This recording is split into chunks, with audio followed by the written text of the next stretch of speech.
నమస్తే అండి. నేను మీ భవానీ కుసుమాని.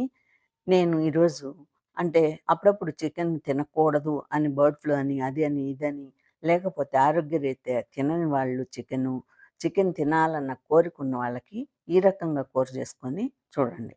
ఎప్పటిలాగే చికెన్ ప్లేస్‌లో పచ్చి పనసకాయ ముక్కల్ని వేసి నేను చేసిన విధంగా మీరు చేసుకొని తిని చూడండి. మీరు చికెన్ తిన్న ఫీలింగ్ వస్తది. ఆ టేస్ట్ కూడా సేమ్ చికెన్ టేస్ట్‌లోనే ఉంది. కాబట్టి మీకు ఇలాంటి పరిస్థితులొచ్చినప్పుడు ఇది చేసుకోవడానికి ఈ వీడియో పెట్టాను. చిన్న వీడియో. మీకు నచ్చితే ఒక లైక్ చేసి కామెంట్ పెట్టండి. ఇప్పుడైతే దీంట్లో వాటర్ రాదు కాబట్టి పనసకాయలో హాఫ్ లీటర్ వాటరేసుకొని ఉడికించుకోండి. ఫైనల్‌గా చిన్న కొబ్బరి ముక్క మిక్సీ పట్టుకొని అందులో ఏసి కలిపేసుకోండి. అంతే. కమ్మగా చికెన్ టేస్ట్‌తో ఉండే పనసకాయ ముక్కల కూర రెడీ.